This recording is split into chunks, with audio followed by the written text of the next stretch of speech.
আসসালামু আলাইকুম এভরিওয়ান, আশা করছি আপনারা ভালো আছেন।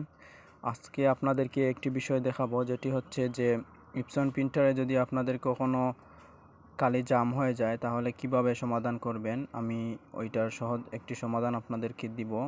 তা আপনারা প্রথমে কি করবেন, ওই যে স্ক্রুগুলো ভালো করে খুলে নেবেন। তারপরে হচ্ছে স্ক্রু খুলতে গিয়ে বক্সের উপর লক আছে, ওইটা খুব সাবধানে খুলবেন যাতে করে কালির বক্সের পাইপগুলো ছিদ্র হয়ে না যায়।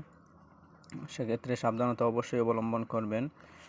যখন উপরের বক্সটি খোলা হয়ে যাবে সেক্ষেত্রে হেডের উপর যে লক আছে ওইটা খুব সাবধানে খুলবেন। লক খোলার পরে হেডে আপনার যেই কালিটা জাম হয়েছে সেই কালিটার হেড থেকে খুলে নেবেন। খুলে নেওয়ার পর একটি সিরিং দিয়ে ওই জাম কালিগুলোকে আপনি একটু টান দিবেন সিরিং দিয়ে, যাতে করে পাইপের মধ্যে থাকা বাতাস এবং হেডে থাকা জাম কালিগুলো বাহির হয়ে যাবে।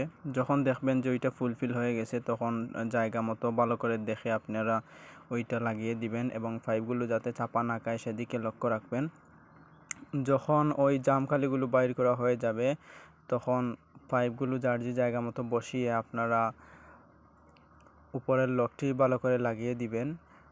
যখন লক লাগানো শেষ হয়ে যাবে তখন লকের স্ক্রুটি ভালো করে লাগিয়ে দিবেন যাতে করে লকটি নাড়াচড়া না খায়। সেক্ষেত্রে আপনারা খুব সাবধানতা অবলম্বন করবেন।